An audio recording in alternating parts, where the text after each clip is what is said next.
Hold on for a second. What's up, YouTube family? I would like you guys to make sure you like and subscribe to our video. It would help us get into the algorithms so we can be seen and bring more engaging content to you guys. So like I said, like and subscribe to our YouTube channel. Appreciate you.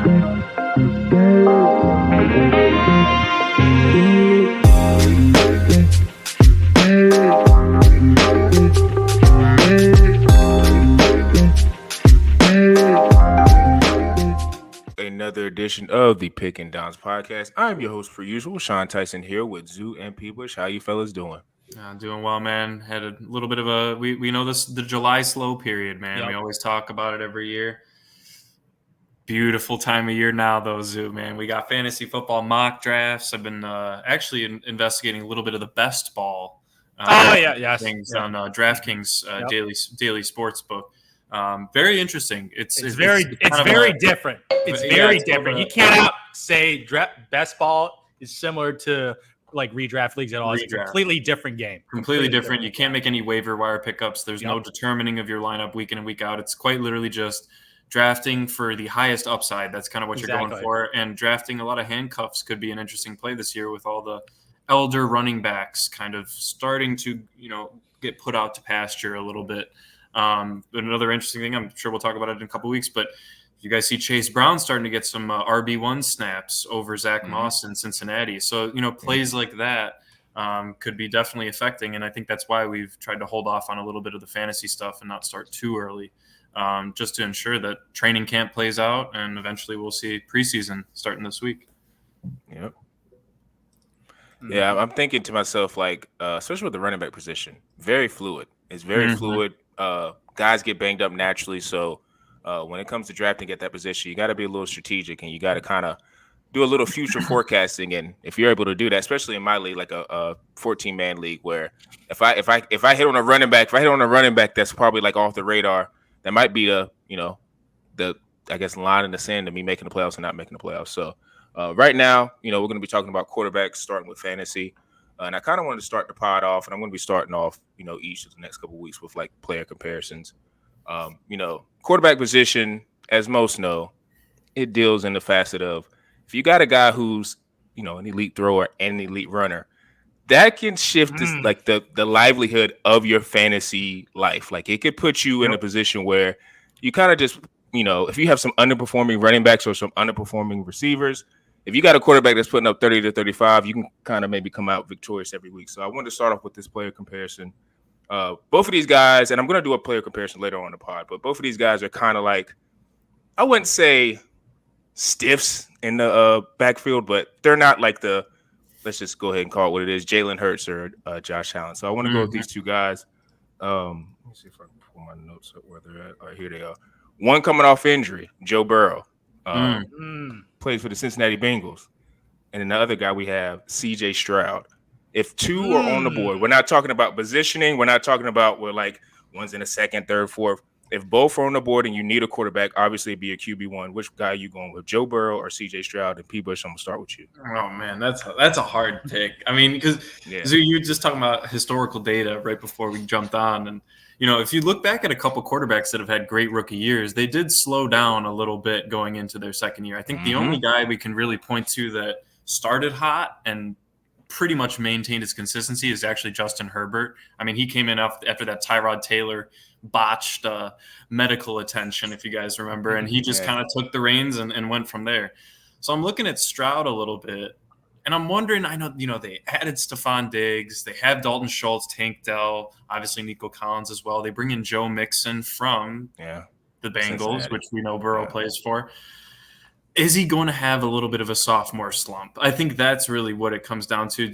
Is he truly going to put up those numbers? I mean, Zoo, you might remember, how many picks did he have last year? Wasn't it sub 7? Yeah, it was single digit. It was single digit. It was single digit, and he put up like 40 touchdowns or something like that. I mean, that is one of the greatest rookie, if not the greatest rookie quarterback performances we've ever seen in a regular season.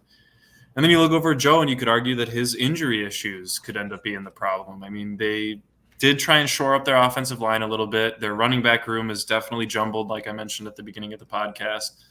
And you're looking at T. Higgins, who has been disgruntled since I feel like he entered the league.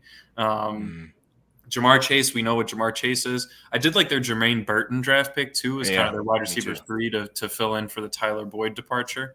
But I think I got to go upside here. I think I have to draft C.J. Stroud. I would say that they're have to, huh? I think I got to. I think you have to. I just am more concerned with Joe Burrow's health and their offensive line issues than I am with C.J. Stroud completely slumping and falling off in a division that, sure, when healthy, is going to be a little bit better than we saw last year with Anthony Richardson playing fully healthy. We'll see how Will Levis looks. Trevor Lawrence kind of getting a reset a little bit, but maybe getting rid of that Calvin Ridley asterisk that they had last year and starting over fresh with Brian Thomas Jr. and bringing back Christian Kirk. I just think he'll have more opportunities to pop off against those defenses than the ones he has to face, speaking on Joe Burrow, in the NFC or AFC North. So I just think the volume is going to be there. And who knows if Joe Mixon is truly going to be a bell cow back down in Houston and eat up more carries, because Singletary did fine last year. He actually had a great year down in Houston and got him his contract up in New York, and CJ Stroud still kept going. So I'm going to lean Stroud here, Zoo. I think him adding Stephon is going to do exactly what Stephon did for Josh Allen. He's going to continue solidifying CJ Stroud's game, man. All I got to say is, you got to put this into perspective, though. C.J. Stroud's ADP right now is around the 40s, mid-40s. Yep. While Joey B is more in the 60s. Sure. So there is a significant round difference. So you're obviously giving up skill position players if you're taking a C.J. Stroud right now, because he is going a lot higher than I thought. Yes. I like C.J. Stroud a lot. He had a great rookie year. He had 23 touchdowns, 5 interceptions. You expect that potential jump next year, obviously with the additional weapons. Yep. But you got to put that in perspective with the ADP right now, because C.J. Stroud, there's a lot of MVP hype. Like, I feel like there's too much hype for C.J. Stroud, man. People got to chill with C.J. Stroud. Yeah. All I got to say is right now, C.J. Stroud at his ADP, I'm getting 0 shares of C.J. Stroud. Wow. In the 40s and 50s, I'm not touching C.J. Stroud, because one thing about fantasy quarterbacks, Sean, you know this perfectly. Rushing ability. He's got none. I'm sorry. Like, I love C.J. Stroud as a thrower. He gives you 0 rushing upside. If you're taking a guy in the top 50s, I want a guy that has number 1 overall ability. And the only way to be number 1 overall ability as the quarterback position, you got to be a Patrick Mahomes, Peyton Manning-esque, where you're just throwing for 40-plus, 50-plus passing touchdowns. That is the only way. So if C.J. Stroud could do that, okay, then he has that upside. But I don't think he's at that level of being, I would say, a transcendent passer of the football right now, especially at this age of his career, right? This guy's in his 2nd year, and I can't put that heavy of expectations on him. So based on ADP, I know, like, the thing with Joe Burrow is the injuries. Yep. Like, he's a Band-Aid. Like, he's just a Band-Aid. Like, even right now in the preseason, he's a little knick-knacked up already. Like, I'm like, just like every single season, he just doesn't seem to come into even the season healthy. Yeah. Last year, he had the lower body extremity that limited him as far as the ability to throw the football. And now this year, he's coming with another injury. So Joey B's like injury history right now, like, this is a trend now. This is an absolute trend. This guy's injury prone. Like, it sucks because, like, I love watching him play, and he's a significant guy in his offense, but he's definitely a Band-Aid. And there are some red flags. T. Higgins. Is he happy? He didn't get paid? No, he's not. He ain't happy. Jamar Chase, did he get his bag yet? I don't think so. No. So there are some rumblings in the Bengals that's like, injury this, like money there. So these are factors that can impact, especially on the offensive end. Like, Jamar Chase wants that that Justin Jefferson money. Yeah, he does. Mm-hmm. He wants that. You see his buddy. And he should get it. So I don't know what the Bengals are doing. Yeah, they're in the same, I would say, in the same tier caliber of football player, Jamar Chase and Justin Jefferson. So, like, he wants his $35 million for multi-years. So, like, there's some rumblings out there. But if I had to draft a guy at their current ADP, I'm taking Joe Burrows, because this guy's just been, like, the injuries do worry me. They do. Yeah. That's your starting quarterback, and so you're taking him in the 6th round. But that's the thing. That's the thing about quarterback. Quarterback is a deep position. Get some insurance. True. Like, I could get a Caleb Williams, but it's like a free pick. Jaden Daniels. Like, even, like, I know this guy sucked last year. Trevor Lawrence is one of the last picks. Like, you get a Justin Herbert. So if you get a Joe Burrows, you need insurance in the hundreds. That's the one caveat I got to put there. You need insurance. But Zoo, he's gonna the volume that CJ Stroud's gonna have could make up for the difference in you. All right, I'm not comparing CJ Stroud to Josh Allen. Fantasy, you can't. That's the thing. That's the benchmark. However, Zoo, and you were talking about we've joked about the upside with 12 rushing touchdowns Vegas has over under give or take around 11 for Josh Allen. Is he going to be throwing for 4,500 yards this year? My point is that you're talking about rushing. I agree. Yeah. But the point differential is really all that matters in the end of the day. And the volume that CJ Stroud has in the passing game, he could easily throw for 5,000 yards this year. I don't think if he stays healthy, he could throw for 5,000 yards this year. 5,000. And even if Josh Allen's throwing for 3,800, I mean, we know he's got Curtis Samuel and Keon Coleman. He's got Kincaid, but Kincaid's not putting up 130 yards a game. I doubt he's not Travis Kelce.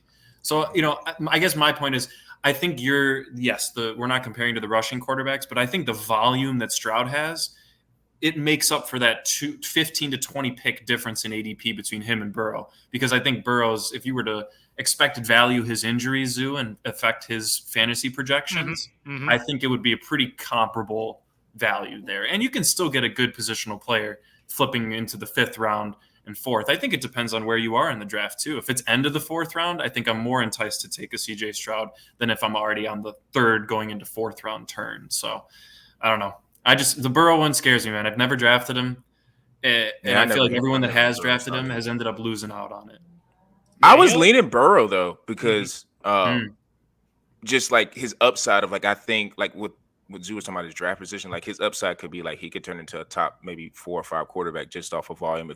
I'm assuming that Jamar Chase is going to get his bag and T. Higgins will just play, up to his standard. And then I really like Burton, to your point, P. Bush. But now I totally kind of forgot about his division. And it's like those games later in the season where he's going against, maybe he has a Ravens Browns consecutive week back to back. It's like, got a good defense too. That's going to be tough. And then it's like another thing with CJ Stroud too, where I switch it from Burrow to Stroud is, even though he might be going against the division might be better, like a lot of those places he'll be playing in are like good weather conditions. Like he'll be in a dome in Indianapolis. He'll be in, Tennessee, which could have maybe some weather. It's like Houston at home. And Jacksonville. Like it's a lot of warm weather places. So it's like maybe later in the season he's able to turn it on. But it's a slight edge to CJ. But yeah, I kind of figured this would be kind of a good comparison because I was thinking of 2 other guys who are like, just the hype of CJ, because to Zoo's point, it is getting a little out of control with CJ. It's a little out of control. Let's kind of relax. Like, great quarterback, and he's going to do well this year. But I don't want to hear no MVP, and I don't want to hear no, like, he's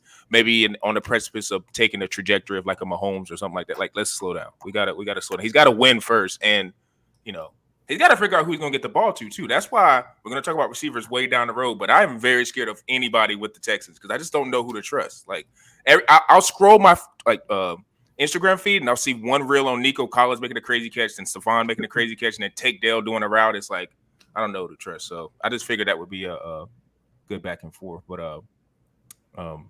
so going to our second segment, I kind of want to get on to like the trending up and trending down in terms of quarterbacks. Now this doesn't have to necessarily be a QB1, QB2, but who are some quarterbacks that you are trending higher on, and who are some quarterbacks that you're trending lower on? And we can start with higher, and Zoo, get the first crack at it. Oh, man, this is this guy's ADP is just ripe for perfection. I think we forgot how good this guy was because of injuries. Kyler Murray. Kyler Murray is going at the quarterback position. He's going off number 10. So 9 quarterbacks currently are going in front of this guy. And this guy fits the prototype of a potential number 1 overall capabilities right here. Yep. Yeah. From Kyler? Yes. Kyler Murray.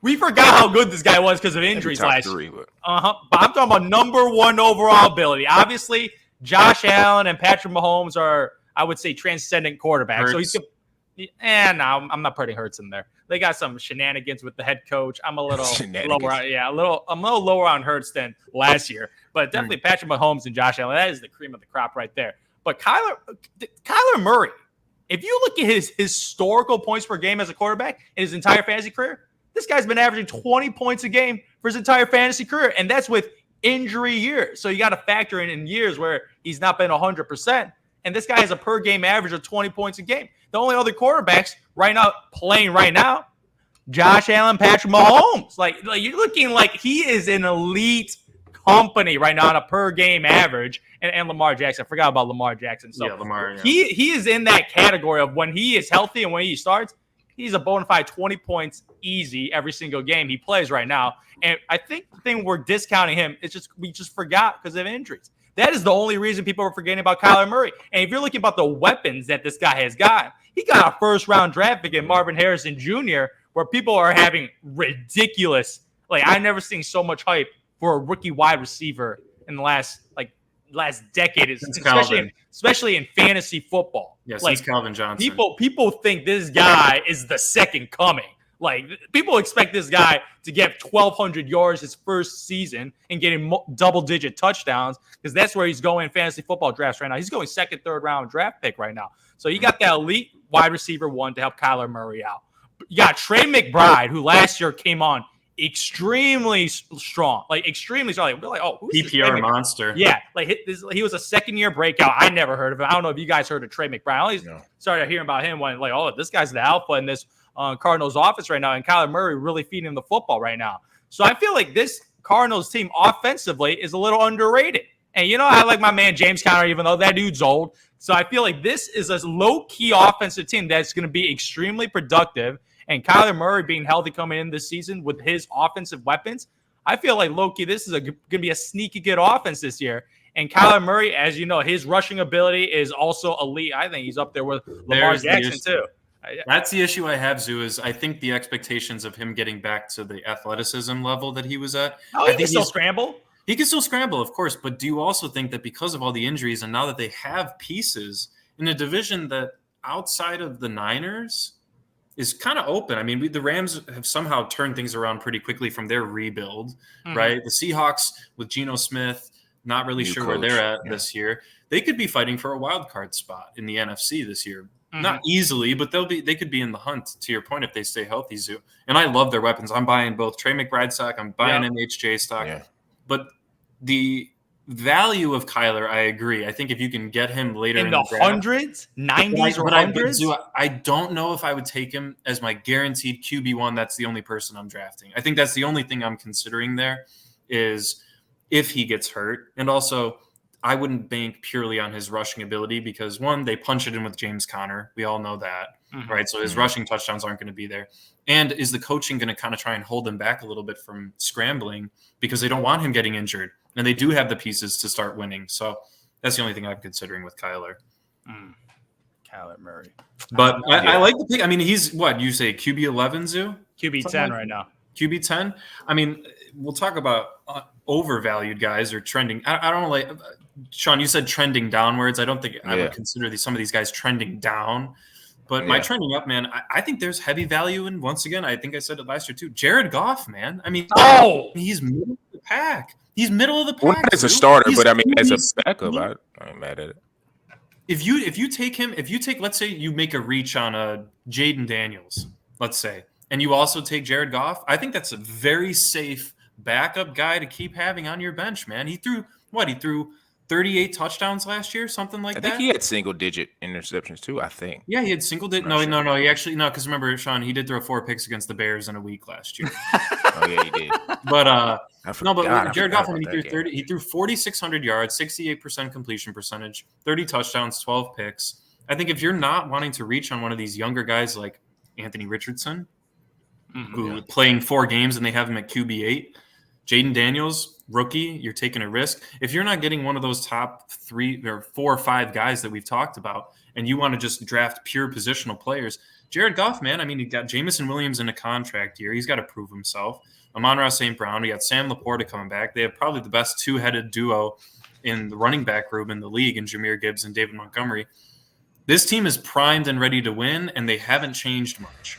So I think if he can shore up his interceptions a little bit, this guy's going to eat. I mean, he's been a consistent fantasy backup quarterback, but if you need him in a streaming purpose, he is the perfect guy if you want to draft a rookie like Caleb, Jaden Daniels. A rookie, yeah. And then you also keep Jared Goff as kind of your consistent guy. you don't have to spend too much draft capital to get him.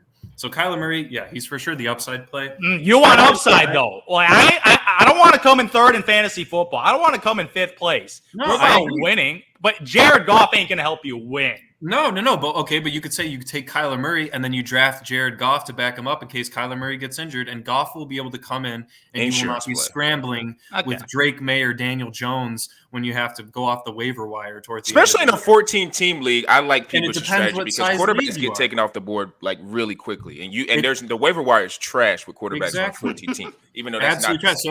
So sure, I would say this is probably more of a 12 to 14 team league suggestion, more so than an 8 to 10. I think at 8 to 10, you're not even going to be touching. But Jared Goff, man, he's been consistent. You could argue that he's probably been one of the more consistent quarterbacks for fantasy in the last 2 years. Not huge upside, but he doesn't have horrible games either. He's just a solid quarterback that is – I still think he's slightly undervalued. I think they have him at QB 16, I think I saw. Yeah, you're getting him for free. You're getting him for free. You're getting him for free. You're getting him for free in one of the best offenses in the league. And I think that's to me, that's a huge upside. And Zoo, let's also be honest, man. Besides MHJ, who else do the Cardinals really have to throw the ball to? I'm trying to think of another Cardinals receiver. We talked about Trey McBride, sure. But Marvin Harrison Jr. is going to get a lot of attention, and he's playing at a different level. I'm not saying he's going to bust. I think he's a little overvalued, Zoo, where he's going in draft. Yeah, I don't agree. Yeah, when you said second, third round, I was like, maybe that's where he's third, going. fourth. That's where he's going. That's where he's high. going right now. That's where he's going right now. That is so high. Yeah, he's going way too high. So Jared Goff, yeah, man. Otherwise, because it's hard for me to prove someone that's extremely undervalued. I do think the Kyler pick was good, but I don't think there's that many undervalued quarterbacks. Maybe Kirk Cousins, but once again, you're taking the risk on the Achilles injury. Same thing with Kyler in terms of his injury history, but Kyler is a little bit more riskier because he actually runs. Kurt will probably just fall in the pocket if he gets hurt. But exactly. He's going to turn into Tom Brady. I'm kind of on the same track with what P. Bush is doing in terms of like this is strictly an insurance play, and it's the I can't quit the narcotic. It's with Deshaun. Like I think if you could get him as a QB2 late in the draft, no, you can. I'm not mad at that. If you could get him as your QB2, now if you're thinking you're going to be able to draft a bunch of position players and then put Deshaun Watson as your QB1, that's asking for a lot. But if you can somehow, get whoever your QB1 is going to be, and then get Deshaun and just stash him on the bench, and then he starts balling out, you can use him as quarterback injuries happen. Exactly. Quarterback injuries happen, and now you have a nice chess piece that can use later on in your fantasy league, and it could shift your series to where, your season to where maybe you're 4-5 and you're fighting for a playoff spot. And it's like, if you got Deshaun Watson on your bench, maybe you can get a flex guy or, maybe an RB2 or something, maybe not RB2, but like something that is a player of value that you can get. And I think with Deshaun having Njoku back, Amari Cooper is his number one. Nick Chubb is, I think, going to be the key because if Nick Chubb can come back healthy, I think it'll be a nice balanced attack. So I'm pretty sure that's Jerry what the Jeudy Browns want to do.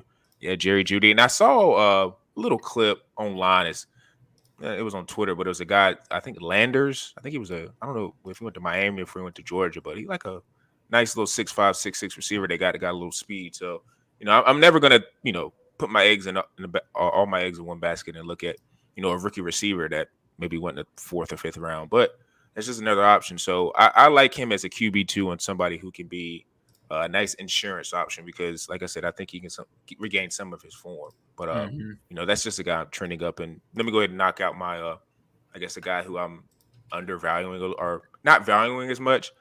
I don't know where I sit with Justin Herbert because of Jim Harbaugh on the offense. I'm not sure if they're going to be a run-first team, if they're going to be a play-action, run on first, second, third down, maybe play action on a 4th down and 4. I don't know. I don't know what their philosophy is going to be. I do know what Harbaugh is. I know he's a guy who loves to run the ball. Right. Yep. And if you're just looking at trends, he got the huge tackle from Notre Dame. They loaded up in the running backs.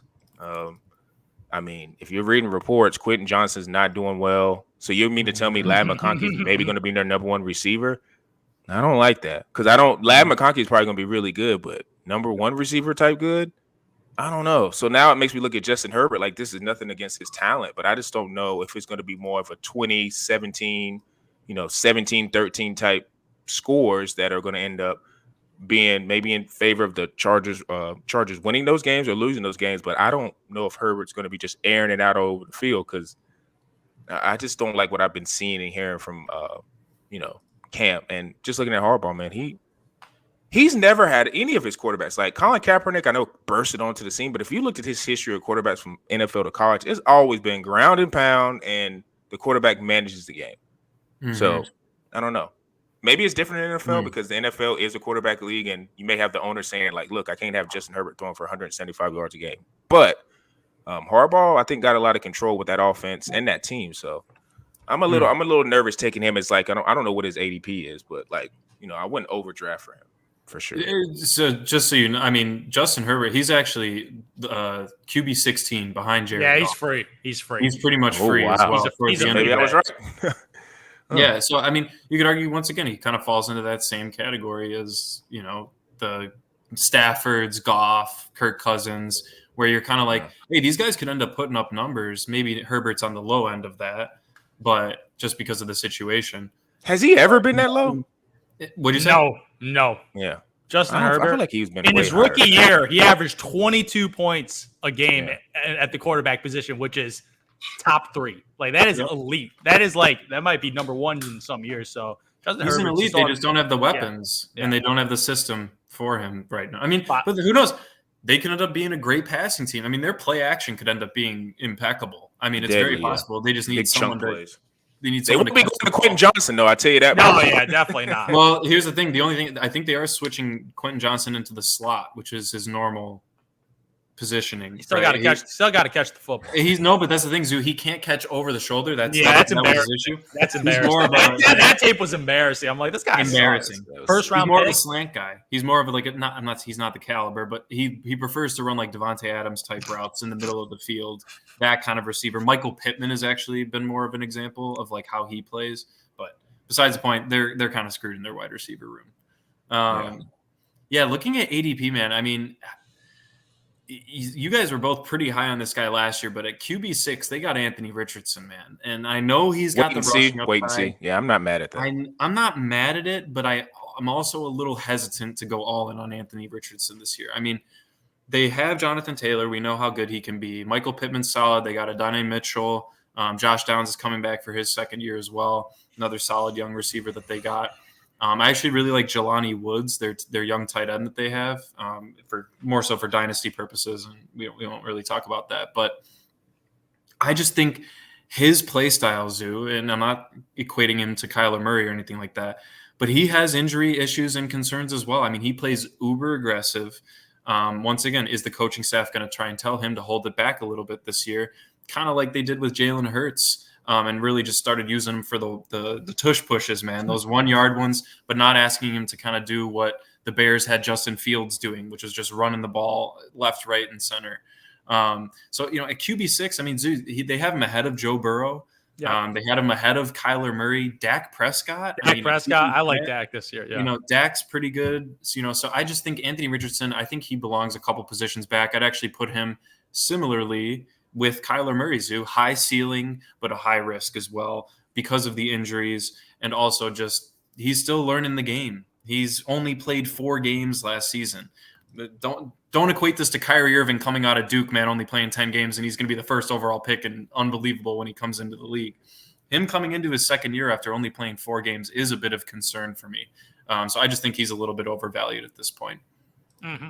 Yeah, I totally agree with you on Anthony Richardson because this guy's played less than 4 games. I believe he played like 2 games. Three games, and he got hurt in the 4th. Yeah, he hasn't completed 3 entire NFL games, and he's going around C.J. Stroud, Lamar Jackson, Joe Burrow, around that tier right there. Yep. So I totally agree with you. I love Anthony Richardson, but that dude was going 10th, 11th, 12th round last year.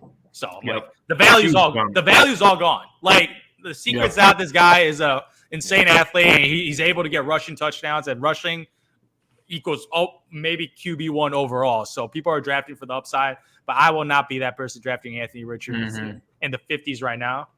For me, hates me to say this right now, man, but a guy that's going at this ADP, this guy's been historical. The last 2 years been really, really good, but I can't take him this year. I know. It's Jalen Hurts, man. I can't take Jalen Hurts this high because they still put him, I would say, in the same category as Josh Allen, Patrick Mahomes, and Jalen Hurts. Yeah. Exactly. So they're in that 3 QB1 tier. That's still like the QB1 tier. And if you get Josh Allen like 2 picks ahead of Jalen, like they're not that close. Josh Allen is one of the most ridiculous fantasy quarterbacks I've ever seen in my entire life. Last year, QB1. Year before, QB2. Year before, QB1. Year before, QB1. This guy has like a monopoly at the quarterback position. Yep. Like it's actually like it's hard to even value this guy because dude's putting up 23 to 25 points per game at his average. And I like Jalen Hurts a lot when he was a low-key pick in the sixth to ninth rounds, and I knew they had that upside. But they're building him in to getting at least 22 per game. And he lost Kelsey as a center, and I think that's a huge loss right there because like that really helps the tush-push game. So I don't know if Jalen Hurts could do that again without his center. Cam Jurgens. Remember that name. That's all. I'm not sure. And remember him.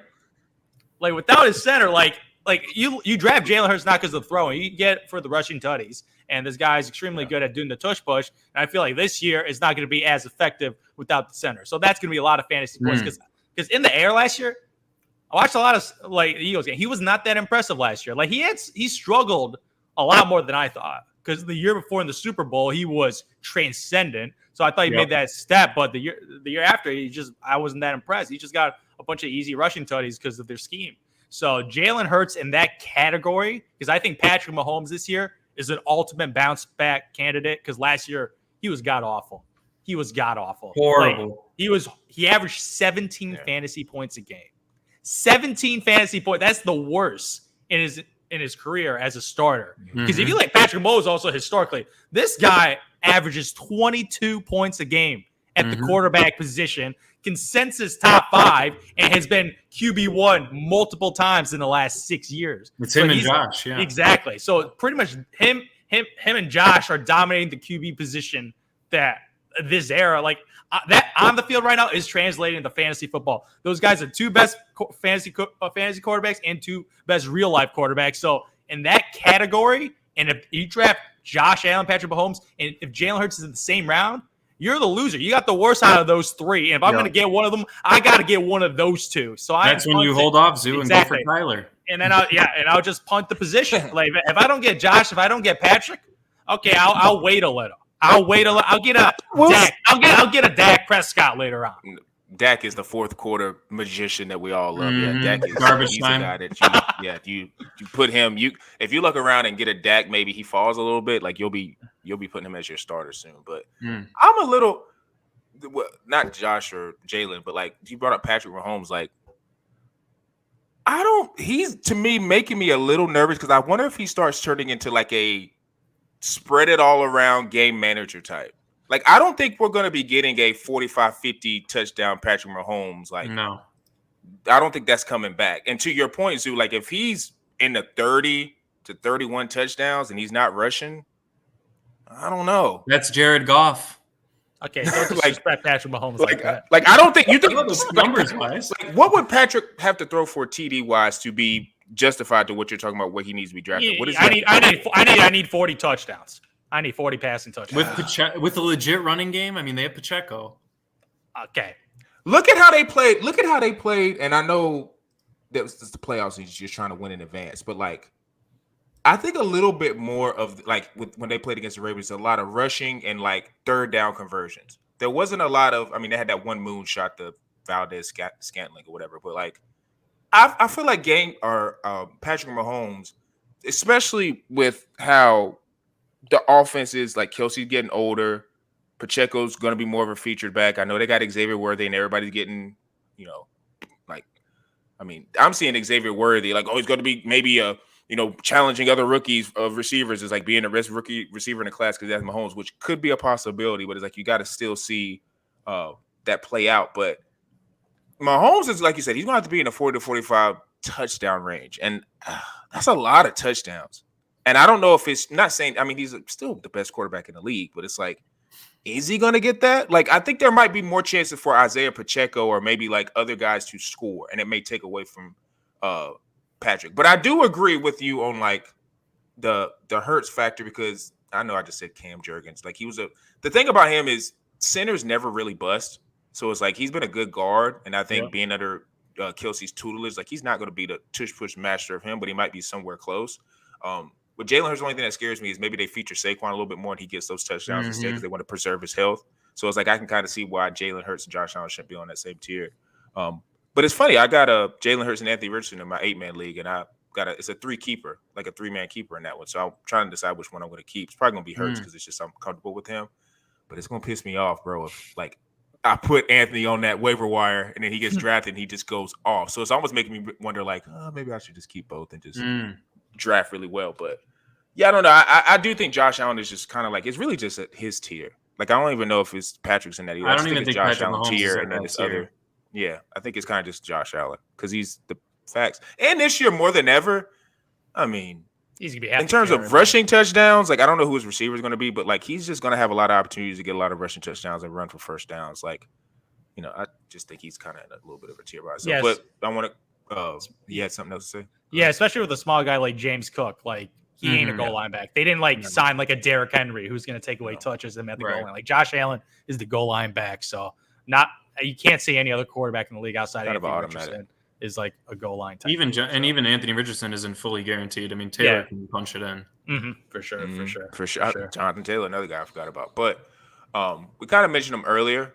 We're going to wrap it up with this last quarterback comparison. Zoo had brought him up. Kyler Murray, coming off of, I think he came back last year, but coming off an injury. And these are running quarterbacks. But Kyler Murray versus Lamar Jackson, both on the board. Who are you trying to take? Whew. You go first. Man, that's an interesting comparison. Obviously, both elite runners, and I still remember that Lamar Jackson MVP year when he averaged 28 fantasy points a game, and that is the most absurd season I've seen in like the history of fantasy football. Because legit, if you had Lamar Jackson, you made it to the finals. Like it was a one-man show. It's like that upside of elite running and passing that year was something special. That's why you took him last year, Zoo, right? Yeah, that's why I took him last year. And he was like if I look at his overall, he averaged like 20 points a game, like pretty solid. But man, he had those weeks where he just had no rushing touchdowns. And then he just the problem with Lamar Jackson is he just doesn't throw that many passing touchdowns. And if you got a goal line guy, that's the thing. Derrick Henry at the goal line, I'm out on Lamar Jackson. I need those rushing touchdowns. Because last year it was very, very similar. Because when they're at the goal line, they didn't like sometimes Lamar does a little fake to the running back and he sneaks it himself. But they don't really like using Lamar as the goal line back because they had the Gus boss last year who had double-digit touchdowns. And this is an offense that utilized their rush, like their running backs a lot. There's a reason they got Derrick Henry. There's a reason. They're going to use them at the goal. Keaton Mitchell's still hurt. Yeah, Keaton Mitchell actually showed a little thing last year. But mainly, you got King Henry. Lamar Jackson ain't getting that many rushing touchdowns. And that makes me extremely nervous. And Lamar Jackson is still, his ADP is in like the 30s and 40s. So he's still going relatively high. He's going QB4 right now. And if I get Lamar this year, I want Billy to get 22, 24 points a game. You could get both. You could get both. If you're telling me that's where Kyler Murray's getting drafted, like you could sneak around and get both. Yeah, you might get both. But Lamar Jackson, I don't see him on any of my teams this year based on his ADP, just because of the King Henry factor. And you know what's funny, Zoo? He actually finally has more weapons. I mean, Zay Flowers coming in for his second year. They're actually pretty high on Rashad Bateman this year. They say he's looking really good. Wait and see. I don't know. I'm drafting in the last 2 years. I'm out. Yeah. I mean, wait. We can't deny Mark Andrews. Mark Andrews. I actually really like Devontae Walker, their rookie that they drafted. And then not only that, they actually have a stud running back now. You know, we've talked about Gus Edwards and J.K. Dobbins. They're the offense. I am very bullish on the offense this year. Like last year, they were an elite offense, and you got King Henry. King Henry is ridiculous. But Zoo, to your point, I know we were talking about this earlier, Sean, but I know Zoo really likes Deebo Samuel this year, man. But we could equate this a little bit to that he went from having no weapons to now he has a little too many where he has to spread the ball around, right? There's going to be people taking away his rushing touchdowns, to your point, Zoo. A little similar to the Niners and drafting those positional players or Brock Purdy. He's never really going to have those huge plays, right? Lamar Jackson doesn't really have deep balls for 70-yard touchdowns. He gets the occasional Zay Flower bomb. The occasional. And let's be honest, Zay's probably going to be caught up to anyways. And, I know he's a fast guy, but they're not going for Tyreek Hill bombs like we saw the Mahomes seasons when he did put up 40-plus touchdowns. That's what he had, Zoo. So I'm actually going to lean Kyler Murray here. I am concerned, you made the point about Derrick Henry. You could argue the same thing for James Conner with Kyler Murray taking away those goal line touches. That's if Conner stays healthy, but they also drafted Trey Benson. So they do have a guy behind him, which could be a very interesting handcuff, and I'm sure we'll talk about that next week. But, I just think, to your point, Zoo, I think this comes down to the ADP positioning and how you're probably going to have a pretty comparable season between these two guys. Yeah. And you might as well save a Exactly. 2 to 3 round difference between these guys and take, in where Lamar Jackson is going. I don't know who else you can probably get, but I would say, guys like Chris Godwin, probably even way better than that. No, you get a starting like wide receiver too. Yeah, you can get a low end wide receiver too, or a solid flex. Yep, you're giving instead of Lamar, and then holding off to drafting Kyler or a Dak Prescott potentially later. So yeah, I'm actually going to lean Kyler here as well. But they both have injury concerns. Lamar, let's not put that aside as well. He also has injury concerns, and they play very similarly. So we'll see. Kyler just has the better arm. That's really what it comes down to. He is, man. Yeah, he's a little bit better passer. I would say, now that we're just talking it through, like if you could get both of those guys, I would love that. Because I mean, it's like it's probably more than likely like one of those are going to hit. Yeah, one of them's going to hit. So it's like one of those hit, and then if you get very lucky and both of them hit, is like talk about trade ammo for that. Because now you're telling me like if Kyler really outperformed his ADP and then Lamar outperformed his ADP just a little bit, it's like you could probably get a nice little haul for one of those quarterbacks. So it's like if you could maybe figure out how to get both on your roster. There's going to be some good trade pieces to get in this year's draft with all the handcuffs and injury concerns with the aging players. And how the league is trending, just like with running quarterbacks. Like every year when we have the draft, like there's just more and more athletic quarterbacks that are coming into the draft. So it's going to get to a point maybe like 5 years from now that like every option you have from like quarterback 1 to 16 is going to be like guys who are super athletic. So it's just kind of like now it may not become as much of a luxury, I would say, because it's like, for instance, if Caleb Williams and Jaden Daniels hit, those are two more rushing quarterbacks. Jaden Daniels a little bit more, so I feel like a little more athletic, but like those are two more rushing upside quarterbacks that is like you're gonna have more options to like maybe wait for some of these quarterbacks to like draft them in later rounds. But Jaden Daniels is a guy that I'm very high on. Like Jaden over Caleb Williams because they're going around the same area. Just because of rushing, I think Jaden's going to run a lot, and I know he's slight, but I just think he's going to run a lot. I'll take Caleb, man. Give me the transcendent quarterback for free because he's going. He has better weapons. He's got a lot better weapons. Like that's the thing is like the Commanders didn't do anything for their weapons other than adding Austin Eckler. I mean, that's really all they did. They could trade for Ayuk. Nah, see, they're not going to trade for him. They're going for the Super Bowl. If I'm the Commanders, I'm giving up the farm for Ayuk. I don't know why. I mean, there's no other receiver that they could draft next year that would be like, I'm giving up the farm. Because then you're telling me, like, I mean, we're sleeping on Scary Terry. Like, him as a number 2, if they got Ayuk, like, then I would really be bullish on Jaden. But I just think Jaden's going to run more. I just think he's going to be more running around doing stuff like Richardson. Maybe, like, if he has a what's the Robert Griffin type rookie year, I wouldn't be mad at that. Like, the one that's like the rookie type year. Damn good if you can in terms of rushing, not like him being, like, the full, complete player that Robert Griffin was, because that was just a crazy year. But I don't know. We'll see. Like I said, a lot of these guys, like I said, you may get lucky and some of these guys fall, and you're putting yourself in a position where you got 2 quarterbacks, so you can use capital and do what you got to do in your fantasy league. But hope that was good enough for you guys out there watching and looking at our quarterback reviews. Like I said, next week we'll be, I think, getting on was it running backs? I think we'll be getting into. Yep.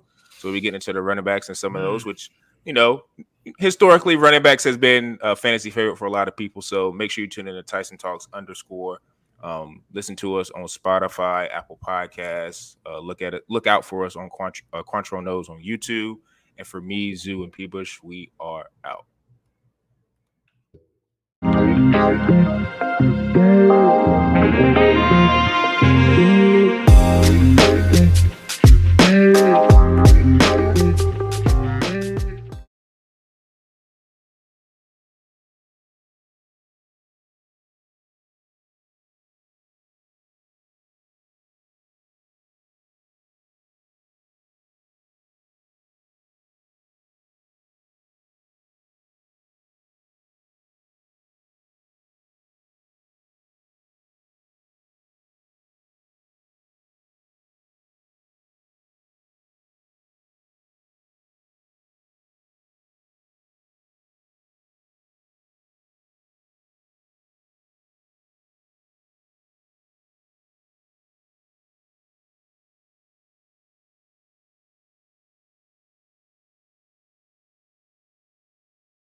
Bye.